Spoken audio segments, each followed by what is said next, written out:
Vodacom, kazi ni kwako.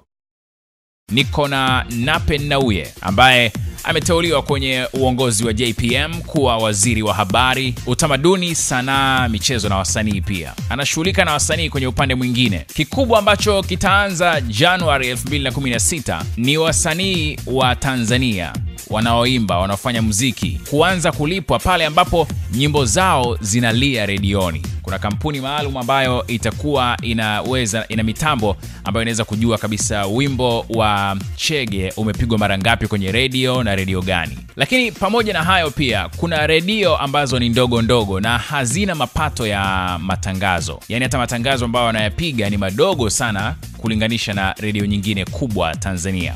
Kimsingi formula iliyopo ni kwamba tunachukua pasenti ya mapato ulioyapata kutokana na matangazo. Ile ndio inayokokotolewa kupata asilimia, nadhani asilimia 30 ya ile ambayo ndio inakokotolewa kupata kiasi gani utawalipa KOSOTA kwa ajili ya kulipia muziki ulioutumia, kwa sababu kila redio au kila televisheni pamoja na matangazo inapiga muziki, na ule muziki kwa sehemu kubwa unachangia kuongeza idadi ya wasikilizaji katika ile redio. Kwa hiyo sio kwamba ni mapato yote au ni flat rate, hapana.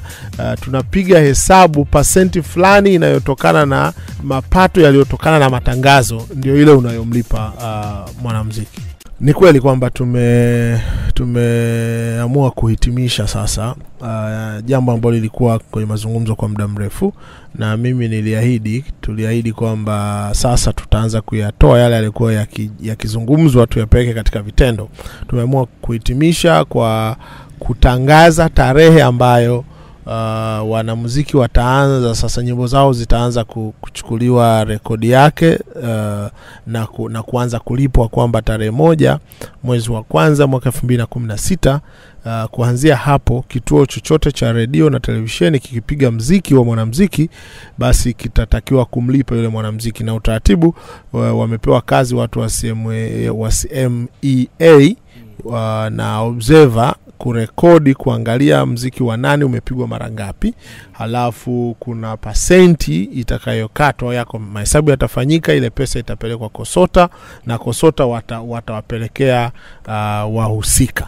Kwa hiyo ni ukombozi mkubwa sana kwa wasanii. Sasa tunataka jasho lao lisipotee bure. Kila wanachokifanya na kila atakayetumia kazi ya msanii akapata chochote, basi atatakiwa kumlipa msanii. Kwa hiyo ni utaratibu ambao uliahidiwa, kazi ikaanzishwa na serikali ya awamu ya 4, inahitimishwa na serikali ya awamu ya 5. Ni mchakato, ni mwanzo wa mchakato wa kufanya shughuli za sanaa kuwa shughuli za uchumi, kwamba uchumi kwa yule anayefanya shughuli yenyewe, lakini uchumi kwa serikali pia, kwa sababu kwa utaratibu huu pia wanamuziki wetu watalipa kodi kutokana na mapato watakayoyapata.